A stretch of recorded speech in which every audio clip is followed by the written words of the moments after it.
Today is February 11th, 2014. My name is Joe Todd. This is an interview with Cliff Sousa in Bartlesville, Oklahoma for the Eisenhower Library. So, where were you born? New London, Connecticut. New London, Connecticut.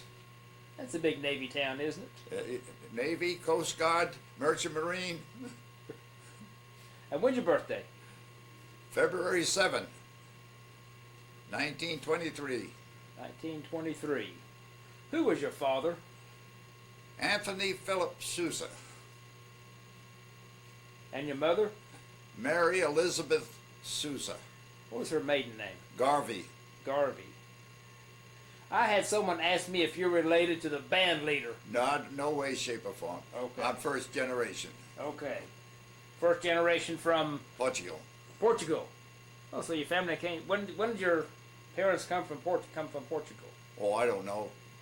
My grandfather and them, they came one time, and they didn't like it. They went back. They were from the Azore Islands, and then they came a second time. They started the kids in school, and then they went back again, and they came back again and stayed. Did they come to Connecticut? Yes. Okay. What type of work did your father do? He was an electrician. And you graduated from high school what year? I don't remember. 1943, I guess. That was my graduation date, but I was already in the service. Okay. How did the Depression affect you and the family? Greatly. Many times I remember my mother never ate a meal all day to feed us kids. It was pretty tough. Dandelion greens, and couldn't even find 3 cents for a piece of pork. It was. My dad was the chief electrician for the Central Vermont Railroad. They had turbo electric cars. General Electric, diesel electric. And he lost his job by the Canadians coming down and taking a job working for less. So it's happened on both sides of our country. See? And so where was his job? WPA. That was the job he found. But he wound up as the city electrician in the city as things got better. Were there any CCC camps around that area? No. Okay. No. But a lot of guys went to the Champagne Cigarette Corps. What's the where? Oh, Champion Cigarette. Were you old enough to join the CCCs? No. Okay. No, but many of my friends were. Yeah, okay. Yeah. Yeah, and of course, just as an aside, we used to play pitch under the street light because that's what we had. We were in a ghetto. I grew up in a ghetto. And remember when General Hershey pulled 138, and the kid next to me, he says, "That's my number."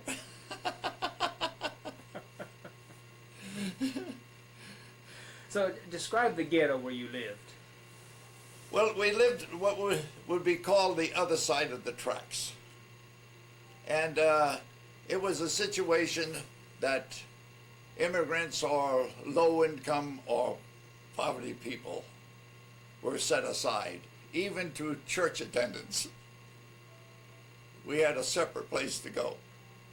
It not only was a time of hunger and less work, it was also a time of great discrimination, as happens right today. Describe the house in which you lived. Well, we finally couldn't live when my father lost his job, and my grandfather owned a 3-tenement house, and we lived in the basement. And in the basement, when the tide come up, it'd come in the room. And not all the time, just when a great high tide. And so as a result, there was always large river mice. So, but as things got better, because before the Depression, we lived in a nice house. And during the Depression, we lived in squalor over my grandparents. As things got better, we moved up to the first floor. My father found a job. My mother worked for a black woman in a laundry. Anything to get income, you know. Now, what chores did you do around the house? Well, I don't know. Probably not too much. I can't think.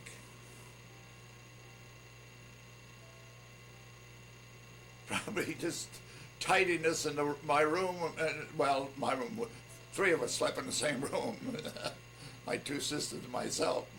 But outside of that, I'd probably get out trash or would throw it out. Who was your favorite teacher? Sister Mary Ephraim. Why was she your favorite? Because she had complete understanding not only of education but of human nature. Story. You ready?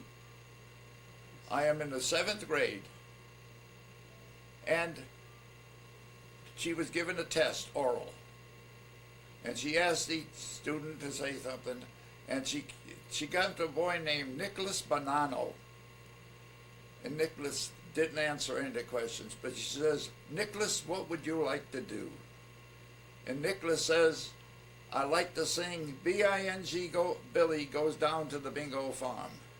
Nicholas sang it, and Sister Ephraim's response, "How many of you can sing as well as Nathan? Someone else can always do something better than yourself." I thought it was a good example for me.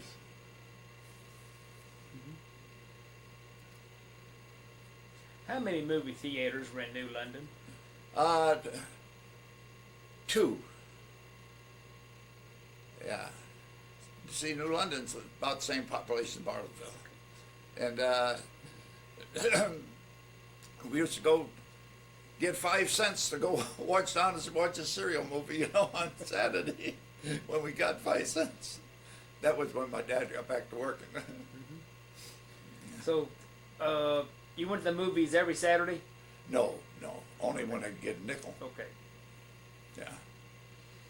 See, that's things people don't understand. I'm digressing just for a point. When we were in the mission down in the Mississippi River Delta, I used to take 25 kids north 25 miles for swimming, and because I had a family pass. One day the boys come up to me and said, they're all black. He said to me, "Mr. Sousa, Ricky tried to break into your car. What shall I do?" Ricky can't come swimming anymore. So I told Ricky he couldn't come swimming. Then in the fall, I used to take the kids 17 miles west to a town so they could roller skate. They had to bring a quarter. Ricky shows up. "Where are you going?" "We're going to Kennett." "What are you going to do in Kennett?" "We're going to go roller skate." "I want to come." "Cost you a quarter." "I don't have any money." They chipped in. See, we got to understand the culture. See, we condemn people a lot of times, but they don't know the poverty of what happens. See, I've been involved with this stuff 50 years. Yeah. Now, when you went to the movies, did they have the color cartoon and News of the World? No, there were no color cartoons. They're black and white. Okay. Yeah. Did you have the News of the World? No.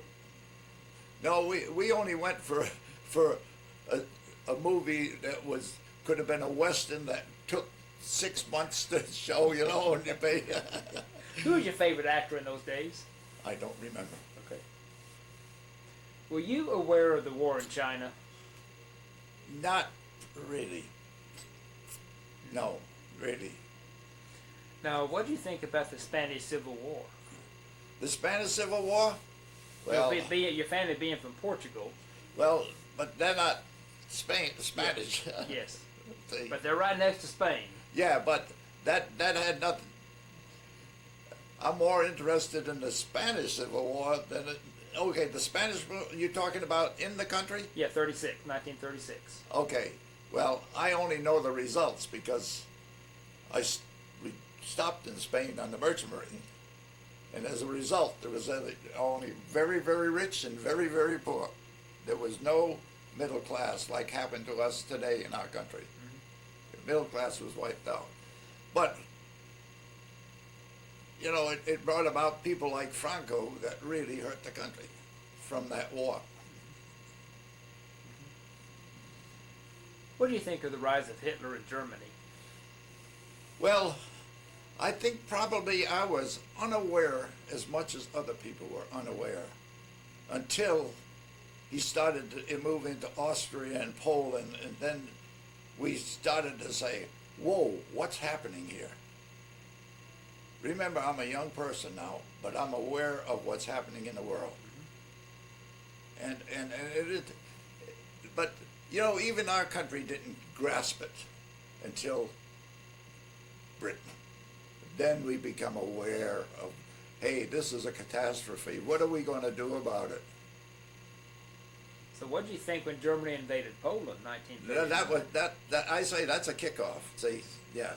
Then Austria, then Poland. See, and that really kicked it off. In many schools in this country, they had a program called Bundles for Britain. Yeah.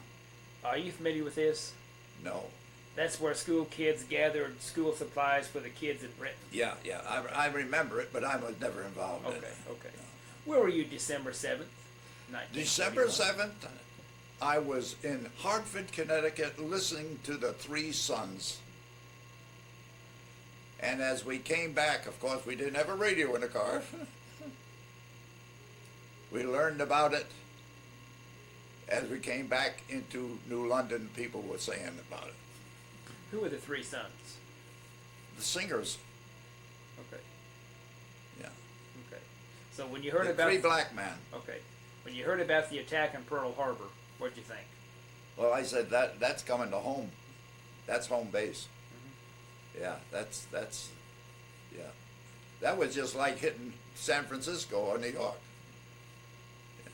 Did you know where Pearl Harbor was? Do I know where it was? Yeah, at that time when it was.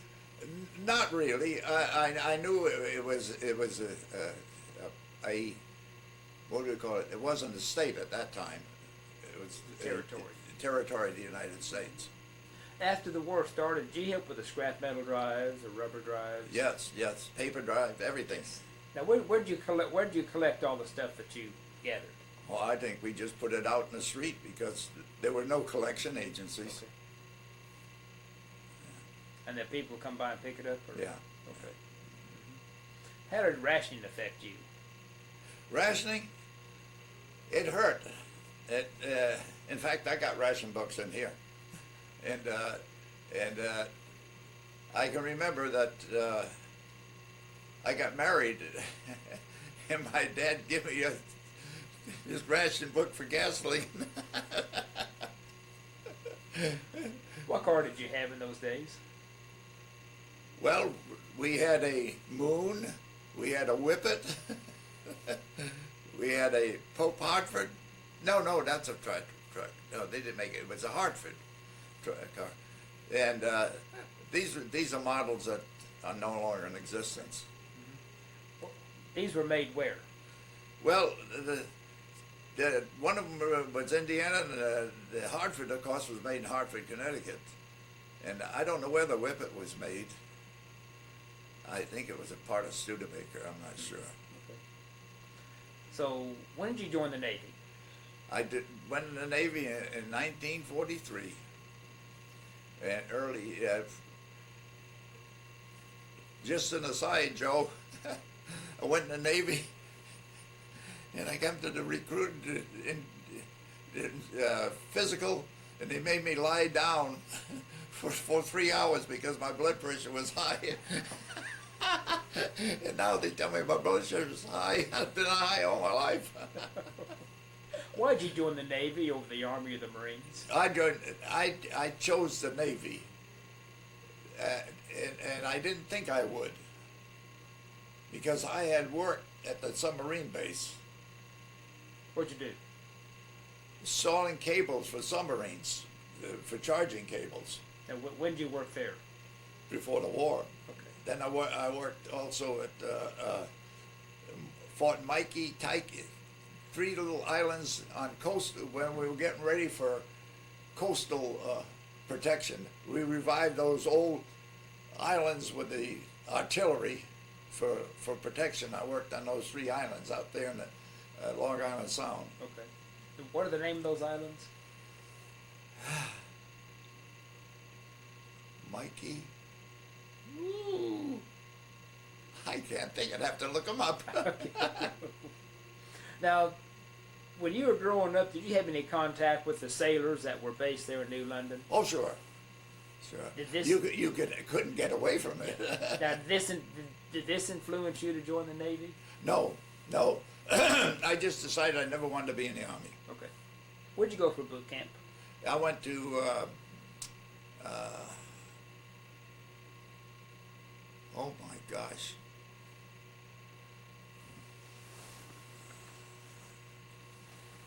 I thought I'd never forget it. They just opened the camp. I think I got it in here.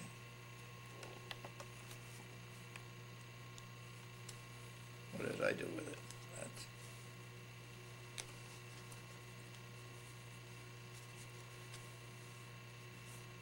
It was upstate New York.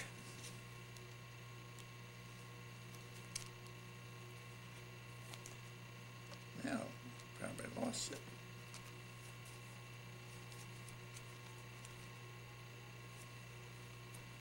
Well, a miracle.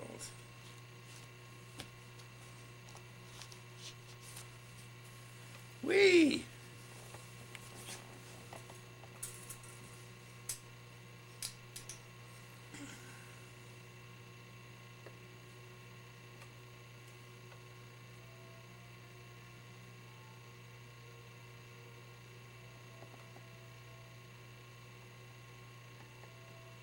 Doesn't have it on there, I don't think. I have to get a magnifying glass.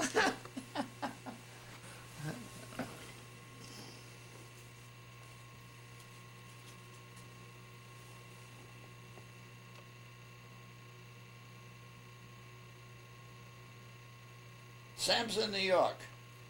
What is it? Sampson, New York. Sampson, New York. Yep, it's up there in the lakes. Is that named after Admiral Sampson? Does that say MPSON? Yes. He was Admiral of the Spanish-American War. Okay. Tell me about boot camp. Boot camp, it was brand new. Just opened up. Did a lot of washing windows, making beds,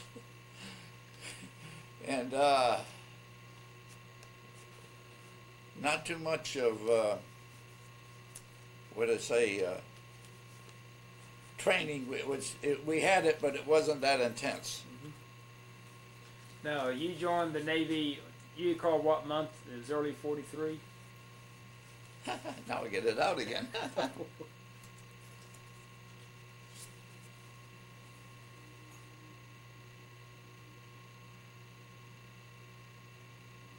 Doesn't have the date on there, does it?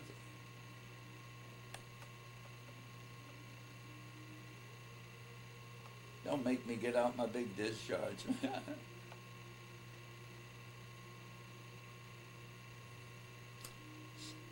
Joe, I didn't know you were going to do this to me. No date on there. Here it is. No. 3/3/43. 3/3/43, March 3rd. How long boot camp last?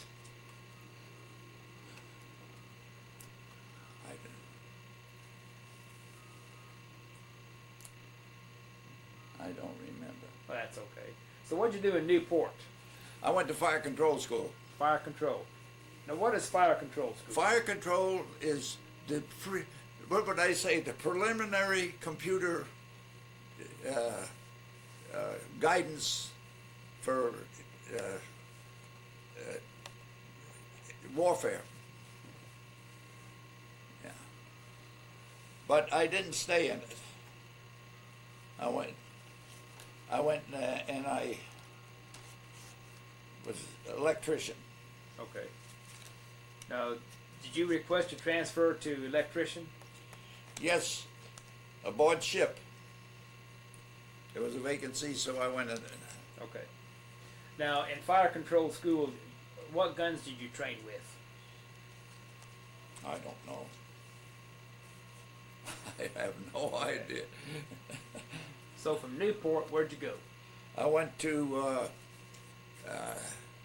San Francisco and got aboard the MS Daystar. MS Daystar? Daystar. What kind of ship is the Daystar? It was a converted freighter for a troop ship. Now, what is MS? Motor ship. Motor ship. Now, was it a USS ship or? No. MS. See, that's motor ship. Okay. So was it a military ship? No. Just a contract vessel. Okay. What'd you do in the Daystar? The Daystar? Not much. Climb up 3 bunks and got crossed the equator, crossed the international date line, and had our initiations. So you're a shellback. Yep. What'd they do to you? Well, anything imaginable that they could get away with. When did you go aboard the Daystar? Do you recall? Was it still in 43? Oh yeah, it's 43. Okay. Yeah. No, I couldn't be, because I went to school for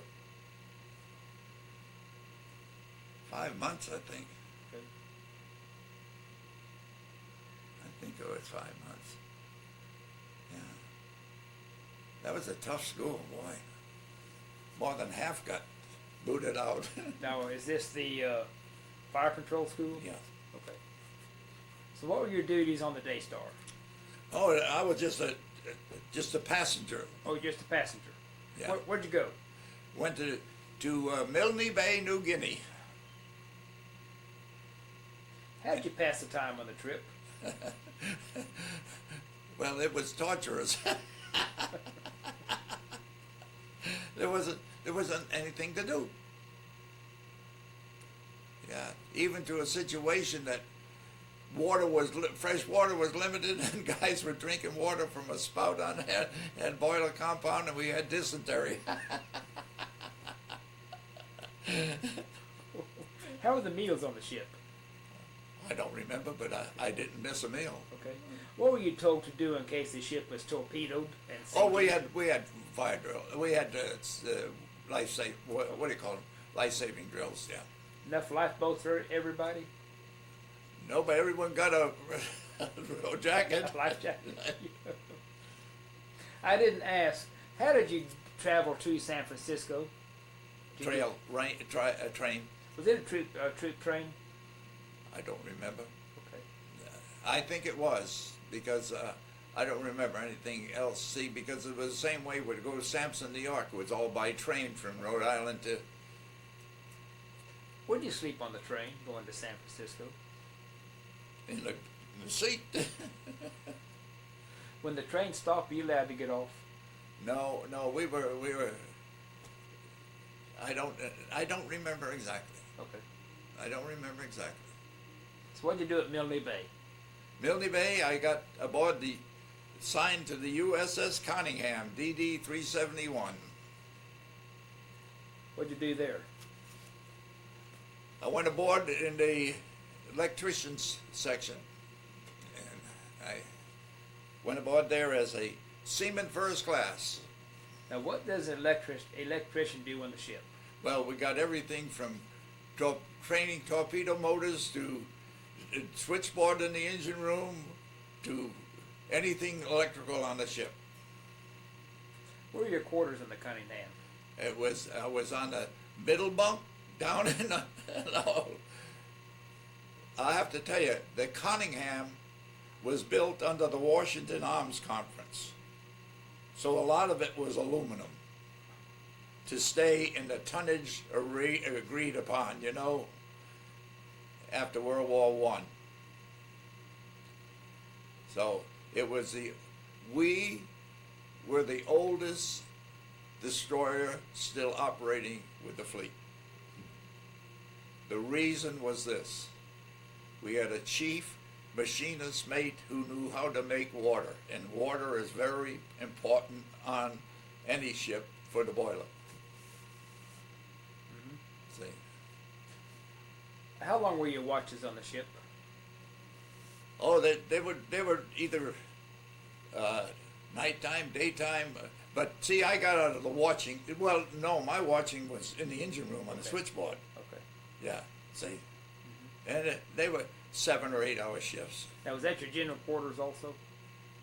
Was that your general quarters also? Yes, my general quarters was down there. Yeah. Okay. When you got on the Cunningham, where did the ship go? Well, we took out of Milne Bay, and our first trip was to Gloucester for bombarding a beach, and then we moved from there to, oh gosh, I think I got it home. We went to New Britain, and then we went to Noumea, then we went to Borneo, then we did the whole Philippine strip.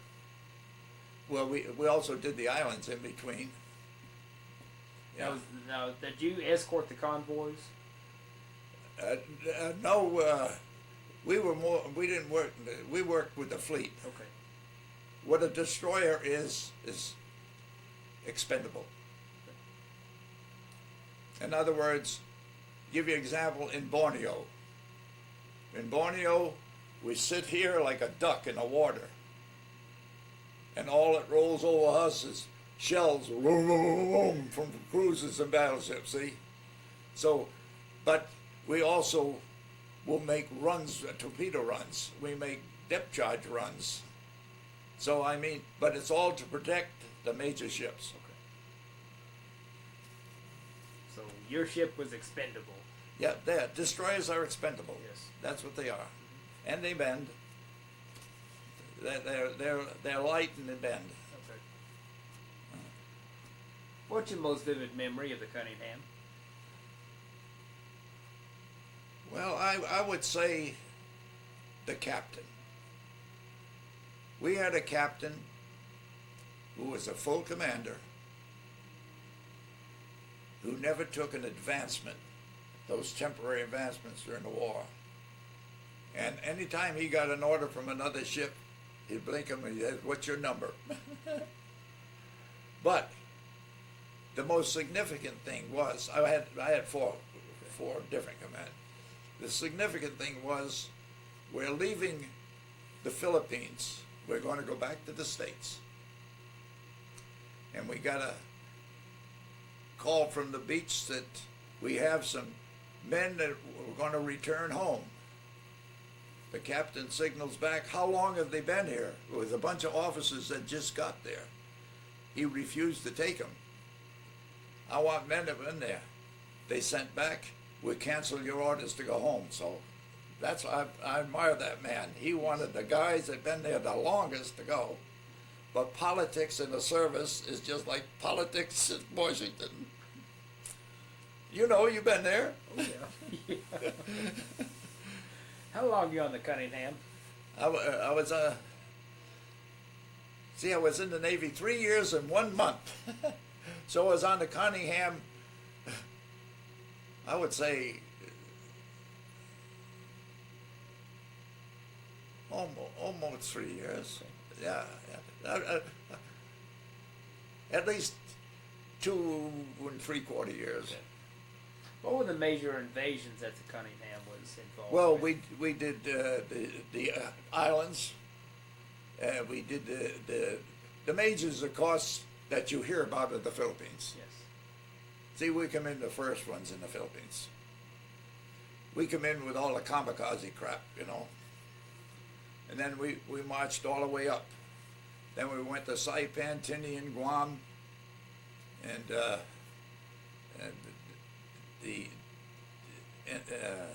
let's see.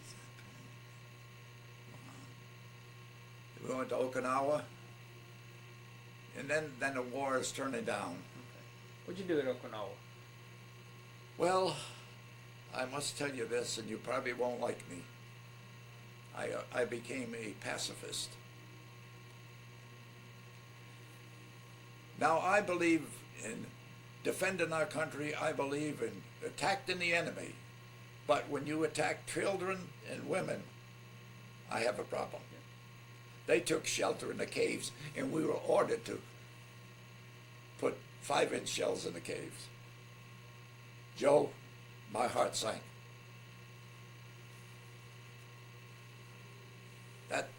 That was a turning point for me. I just became, that's awful. Yeah. Was your ship ever attacked by kamikaze? Well, they come down each side of us. I've seen a lot of them hit and go down, especially as we moved up the coast to Luzon, up to Manila, you know. There was a lot of them that went down on each side of us. What were you thinking when you saw these planes coming at you? I said, are we next? There's not much chance of survival. That ship's loaded with bombs, and the ship just goes boom. Yeah. See that little newspaper article I sent you out of the New York Post, which is no longer, gives you a good example of what coming up the coast. Because we were the flight director, and we were also something else, our ship. I saw Arabong get us Congressional Medal, you know, because we were the flight director. Who got the Medal of Honor? Arabong, he was P-38. Yes. Yeah. Yeah, he come over, though it rolls over us. How many did he shoot down? How many did he shoot down? The guy who got the Medal of Honor? I don't know. Okay. I don't know. No, but all I know, that's Arabong, and yeah, because we had a army. It was the army then, not the Air Corps. You know, guy on board. Yeah. Did you make Iwo Jima? No. Okay. No. So from Okinawa, the war was winding down then, wasn't it? Yes, it was winding down. Yes. But we made all the islands coming up there to sight. Yeah. What's your most vivid memory of one of the islands? I would say Kwajalein. Was it Kwajalein? Yes. Where you could look over and see a big ship. The water was so clear. What, that had been sunk? Yeah, just as clear as could be. Just it's unimaginable how clear it was. Is that what they call Iron Bottom Bay? I don't know. I don't know. Okay. I don't know. But it was really amazing. Mm-hmm. And that's we hardly ever got ashore, you know. They would go for 8 and 9 months before we'd ever get off the ship. How was the ship resupplied? From a supply ship while we're sailing. Throw the lines over, you know, and move the stuff on board. And of course, like I said, it was made under Washington Arms Conference, so we didn't have much stock, much supply. Mm-hmm. And I'll give you another aside. So when we got to Honolulu, I was so hungry for ice cream, I went and bought me a big thing, got sick as a dog. I don't drink, see, I don't smoke. And I wanted ice cream. Did I get sick? What'd you do in VJ Day when Japan surrendered? I think were we still on the ship? Where was the ship when that happened? It was in San Francisco, North Island. Yeah, that was August 45. Yeah. Yeah, and where was I? I think I was still on the West Coast. Mm-hmm. Did you celebrate? I don't think so. I don't know what I did. Yeah. I have no idea what I did. Mm-hmm. No. What did you do after the war ended? Well, I went home to New London, Connecticut. Well, in between, I was on a train coming from San Francisco to Connecticut, and we stopped in Wichita, Kansas. And I looked out there, and there's a whole family and a young lady. And my eye caught the young lady. She happened to get on the same car that I got on. And so it wasn't long I started visiting with her. And she told me she was going to Chicago and transferring to go to New York. She's going to dental hygiene school in New York because there was only one in the country at the time. And so she was so we got to Chicago, and I sat there with her because she was waiting for a classmate and her brother. And so finally her classmate showed up, and I invited them to a meal at Fred Harvey's, the big spender. If you don't know it, Fred Harvey's during World War II gave free meals to the people in uniform. So anyway, she said she was going to take the pacemaker to New York. And I said, I'll be on it. She says, you can't get on it. That was the fastest train at that time. Oh, I said, I'll get on it. Well, anyway, her brother came. We visited with him. And we departed. She went to the train, and I got on it. How'd you get on it? Oh, I was in uniform, and I pleaded my case, and I got on it, and of course I was on a Navy expense deal, and because I was reassigned to Boston because my rate was frozen, and so we got together, and I told her that I was going to Boston, and I meet her on a certain weekend that I'd be off. She was going to Columbia University. She said, okay. And she said okay because I told her I was going to take her to see a seminarian friend over in Staten Island. But anyway, that's how we got together. It was really good for this reason. I had a fleet appointment to Annapolis, and I turned it down. I didn't think I could qualify. I never would have met my wife. Did you marry that girl? Oh, yes. We were married 62 years. What's her name? Gertrude. Gertrude. You got the sheet? Yes. Yeah. What was her maiden name? Schwartz. Swartz. Yep. Yes. Yeah, she was the first dental hygienist in Bartlesville. She worked for old Tom. Can't think of the last name. Joe, I'm 91 and I'm getting my memory slipping. Anyway, she worked. It was a good deal because she worked by appointment. And when the kids went to school, she went to work. When the kids finished school, she was home. Yeah. So when did you go aboard the Bartlesville? When? I came here. No. When did you go aboard the ship, the SS Bartlesville? It's on those papers I gave you. Now, were you still in the Navy, or were you out of the Navy? Oh no, I was discharged. You discharged. So, did you join the Merchant Marines at this time? Yeah, well, when I got out of the Navy, all it was around was $52.20. That was $20 a week for 52 weeks. There was no work. Just like now, no work. So I went down to New Haven and took examination for a chief electrician and second engineer's license in the Merchant Marine. Then I went to New York and see if I could get aboard a ship. Well, I found out it wasn't that easy. And of course, this old boy slept in Grand Central Station and got his feet whipped by a billy club, you know. I didn't have any money.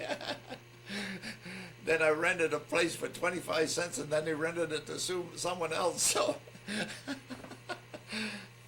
and then I joined the National Maritime Union, and I got a ship, and that was the Bartlesville Victory. SS Bartlesville Victory. And it was held up from sailing because at that time they were changing from Mihailovich to Mihailovich was a democratic Yugoslavia. He was kicking out, the communists were taking over, and so there was rallies like now. Don't go there because we were going to oh damn it, I can't think. way up in northern Italy, which is a port for Yugoslavia.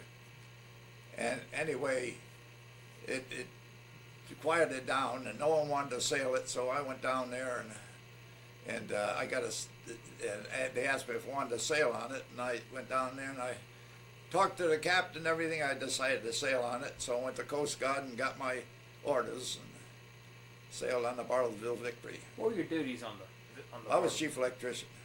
So what does a chief electrician do? Well, we had on that we had all electric winches and all sensing equipment, but it wasn't highly technical like today. It was more manual electric. See, and I sailed that thing for a year.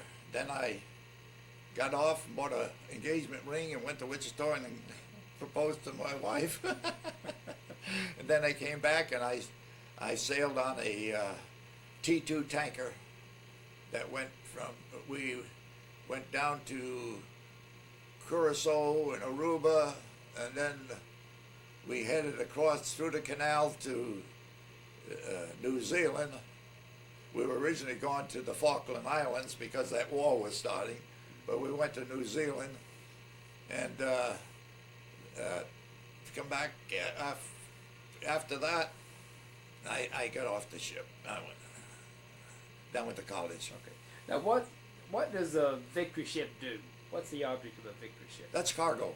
Cargo. Okay. Yeah. Yeah, we would haul everything. We hauled everything from coal to wheat but we didn't haul any wheat on our ship. But there was catastrophes. I'm giving you digressing, but that's catastrophes. See, a lot of ships were hauling wheat. This is the Marshall Plan. And they didn't batten down the hatches well enough. Water got in there and the sides boom out, sunk the ship. Or they were carrying narrow gauge engines for the railway, and they didn't secure them, went out the side of the ship. So we carried them on the deck. We learned after a while, you know. And so we carried, the only time we ever carried coal, we took it to Le Havre, France. But otherwise, we carried all kinds of equipment and food and stuff to Greece, Italy, Bulgaria, Romania, all those countries. And who'd you say that the Bartlesville was owned by what ship company? American Export Lines. American Export Lines, out of New Jersey City, New Jersey. That sheet, if you look in there, there's a sheet that tells you in every part that it stopped at. Okay. Yeah. What's your most vivid memory of the Bartlesville victory? My most vivid memory was in Constanța, Romania. No, Burgas, Bulgaria. In Burgas, Bulgaria, it was still Russian occupied. And I met a man. He worked all day butchering meat, and all he got to take home was bones. And so he asked me if I had any chocolate. He says, that's one thing I miss. We've had no chocolate at all. So I said, yes, I've got some. He says, can you come to my house? And he got me the directions, and I got kind of leery, Joe, because of the Russian occupation. And I went to his house, and I gave him the chocolate he wanted for his kids, and the kids didn't like it, and the man cried because it was his favorite food. The other part in Constanța, Romania, talking to a family, they said this: when they were occupied by the Germans, if one of the soldiers attacked a woman, the firing squad the next morning. When the Russian occupied, if a Russian attacked a woman, they ganged on the woman. Think of those things. These are the things that you don't forget. Do you hear people tell you? Yeah. It's a cruel world. Yeah. So how long were you in the Merchant Marines? I was,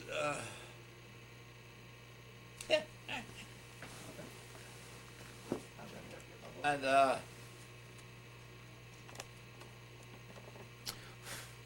That's your log in the Merchant Marines? yep.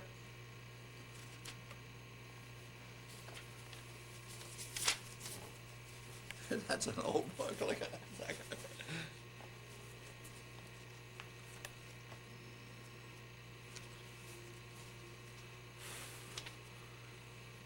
Okay.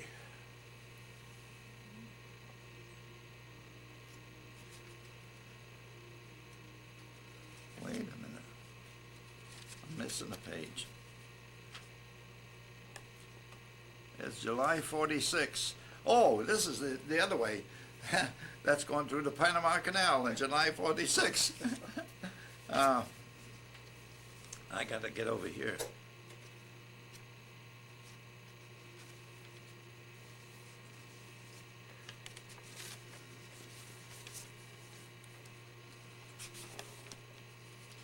October the 10th, 1946, I went aboard the Bartlesville Victory.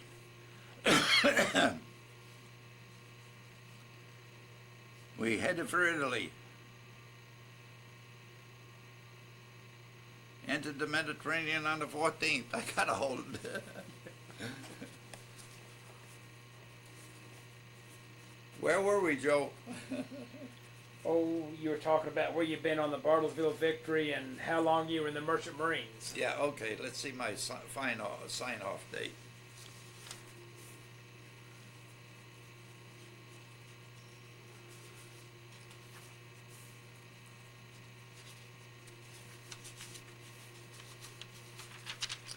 March 47, nope, that's coming back. Payoff was the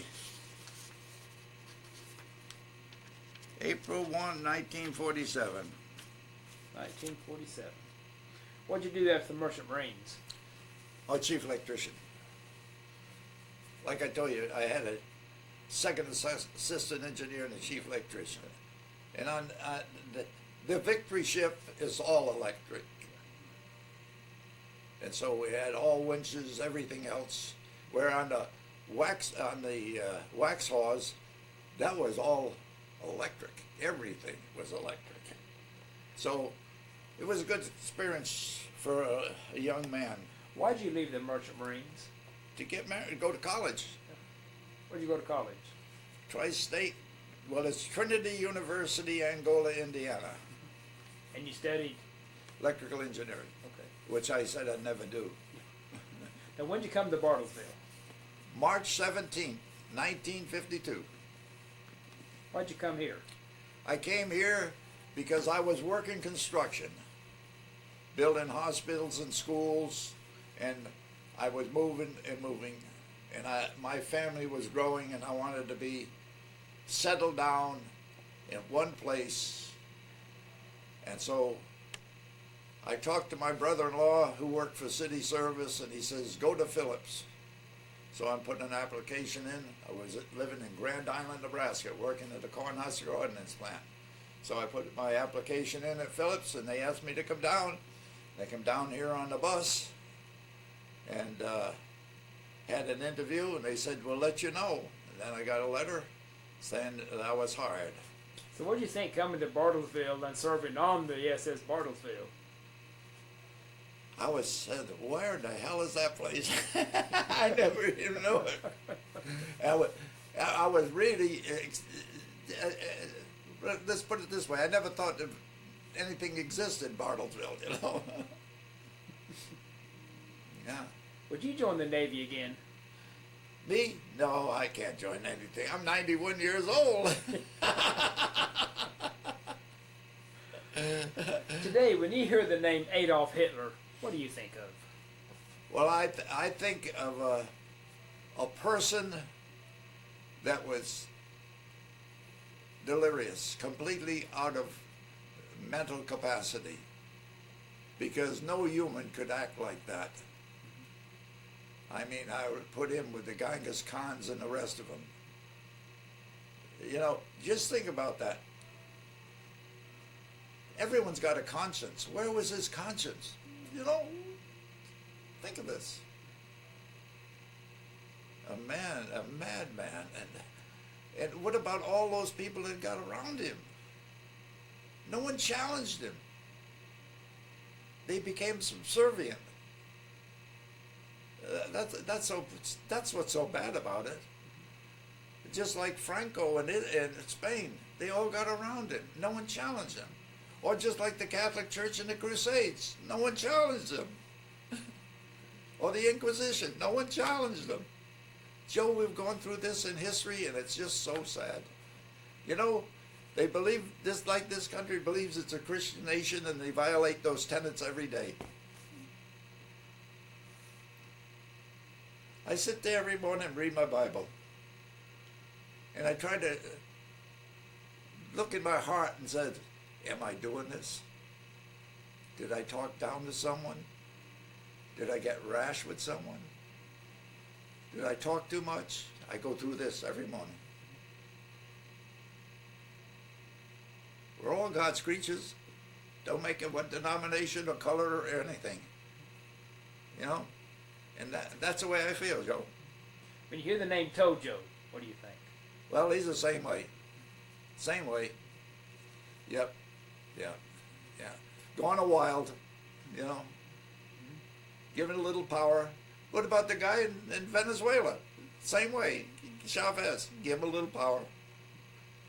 But what's good in my age, and what I'm revealing, is the turnaround with Chavez in Cuba. It's coming around now to more democratic principles. They're not many, but it's coming. See, these are the things of joy. Boot camp. Boot camp. Yeah, high above the Cayuga's waters. Yeah. USS Cunningham. Yep, DD 371. Embroidery shop. Yeah.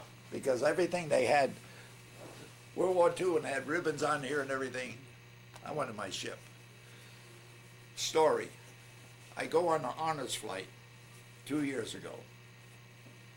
Was it 2 or 3? Anyway, I went on the honors flight, and I got the hat. And I went the first flight out of Tulsa. We meet in Owasso. And so we're all there in the room, and then they call by different alphabetically, you know, to go in there. And I got this hat on. And the woman's got me on the arm. It's my guide. And, Cunningham, what's that? Oh, I said he was a ship captain during the Revolutionary War. Oh, he couldn't be. I know Earl. Hold your head up again. Yeah, okay. Yeah. When you hear island hopping, what do you think of? What are you talking about, wartime or? Yes. Oh, yes. Okay. Tokyo Rose. The best informant we had on the ship. We were never told we were going, but Tokyo Rose told us exactly. She never missed a on. Kamikaze. Oh, terrible. That was the worst thing. Well, let me say this. There was two things. That, and the other one was the Marines and the Army coming ashore, and the enemy was already encamped and just riddle them. And you can record it and do what you want. But Douglas MacArthur was the biggest fraud in World War II. I can remember we invaded the Philippines. The pictures showing him coming ashore. But they don't show you all the 1,000 guys already laid out here. You know? Gets me. I'll tell you another thing. When we went into Manila, the Army boys went into MacArthur's hotel and put grenades in each room. That's how much he was liked. You can put all the glory you want here in the screen, but when you get in the action, it's different. Joe, you been there? Yes. Merchant Marines. Merchant Marine, well, the Merchant Marine was good. Of course, I was in a position of officer. I had great for quarters. I had great meals. Where are your quarters on the Bartlesville? On the Bartlesville Victory, I was, where was I? I was forward someplace. Yeah, in here. See, that's the quarters in here. That's all living quarters because Okay. all the rest is cargo. Okay. So your living quarters would be that right there. Yeah. Yeah. Okay. Whereas on the Bartlesville, as on the Waxhaws, and it's turbo electric, I had favorite quarters. I was on the after deck with a studio and sitting all the way around it. Yeah. How many ships were you on? Just the two. Just the two. Yeah, I was two in the Merchant Marine and just one in the Navy. The Bartlesville Victory, and what's the other one in The Waxhaws. Waxhaws? It was a tanker, T2 Okay. tanker. Now, what were you hauling on the Waxhaws? Waxhaws, we were hauling oil. We were hauling crude oil. Okay.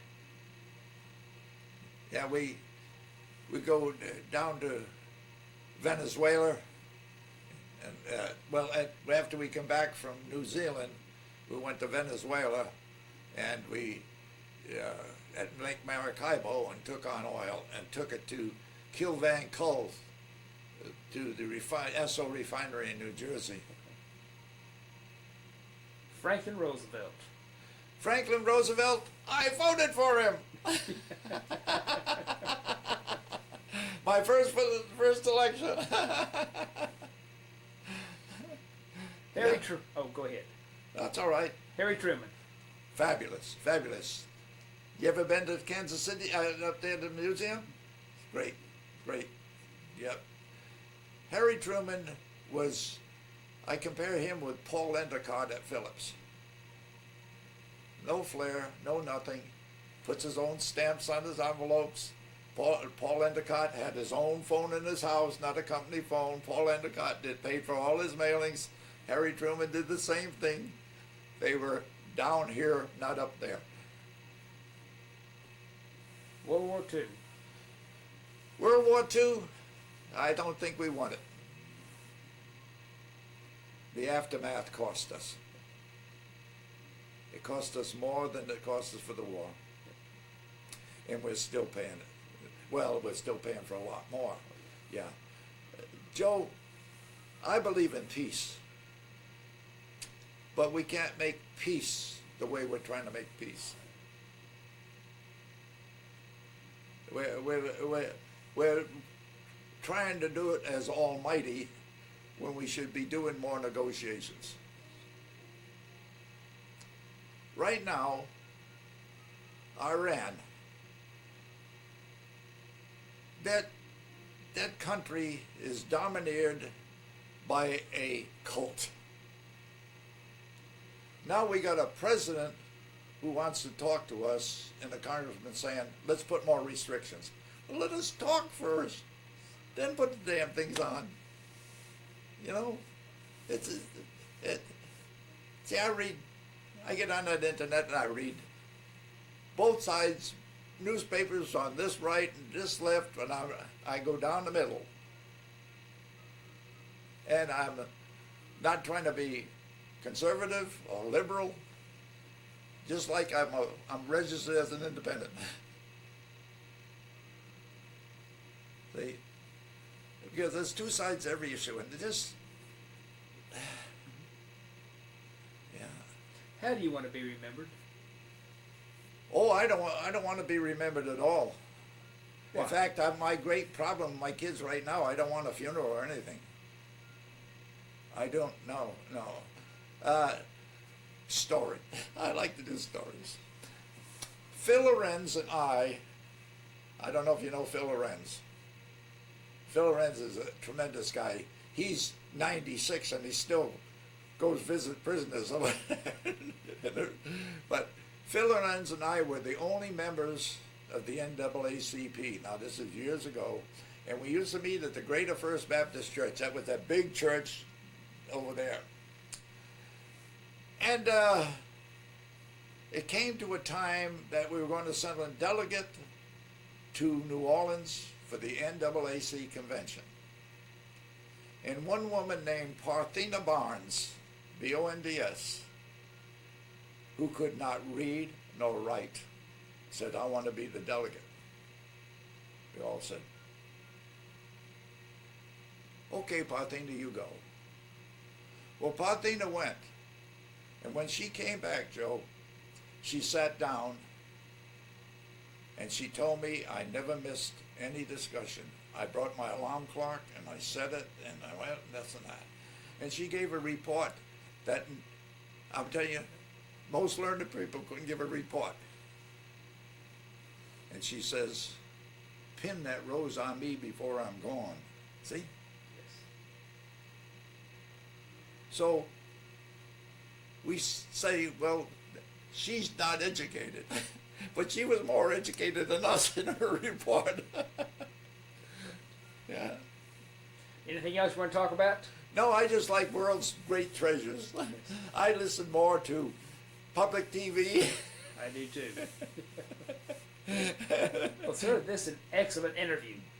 Well, Joe, you know, it's been a long time getting together. I never wanted to do this because I don't believe in this. I've been a founder of Concern. I've been a founder of Mary Martha.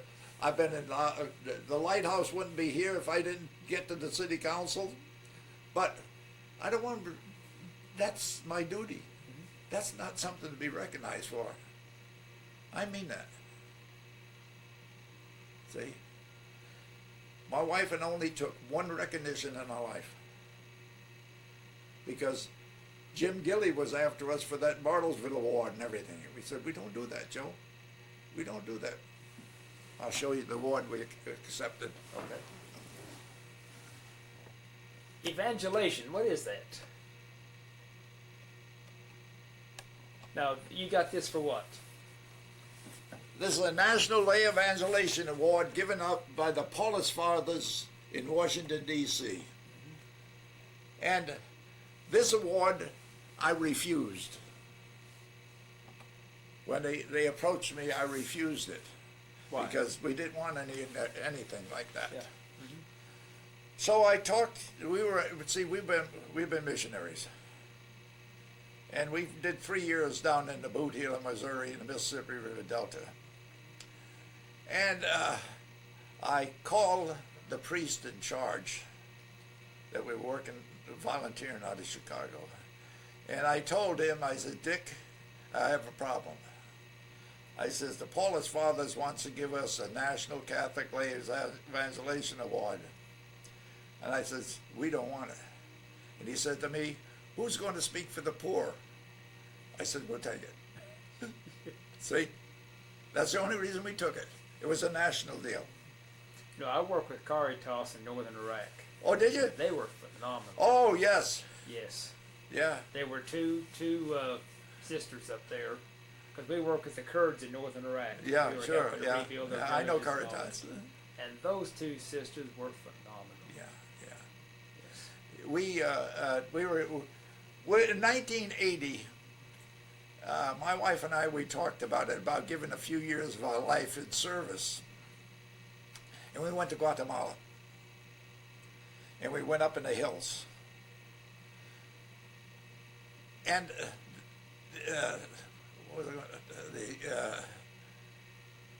was so one time we went to Oklahoma City, I mean to Guatemala City, and we went down there with Father Stan Rother, who was later murdered there, to Oklahoma City, and of course it was nice to have paid toilets. I mean, have the facilities because we didn't have them, but we stopped in northern part of Guatemala City, which is devastated. And while we're there, Father Rotha wanted to introduce us to this nun was Caritas. And in comes a truck and delivers 3 packages. Oh, I said, Sister, that's wonderful. She says, I was supposed to get 10. You know? See? Yeah. I know what it is, Joe. Yeah. Life's been good to me. But life is only what you make of it. That's right. See? You can sit around and gripe and do anything you want, but hey, there's another day coming, what can you do? But I'm old now, and I've given up my volunteering to just 2 days a week. I go to the hospital. I've been in pastoral care there longer than anyone's. I've been there for 25 years. What days you go there? I go Wednesdays and Fridays in the afternoon. And I go to nursing home. I go Sterling House North on Thursday afternoons. You know, they called me last Thursday. Said, don't come, it's too cold outside. I said, okay. But I used to do 5 days a week up until May of this year. Yeah. Well, again, last year. This is an excellent interview. I want to thank you for your service and thank you for the interview. Well, okay, Joe. And again, this is February 11th, 2014. My name is Joe Todd. This has been an interview with Cliff Sousa in Bartlesville, Oklahoma. Thank you. USA. USA.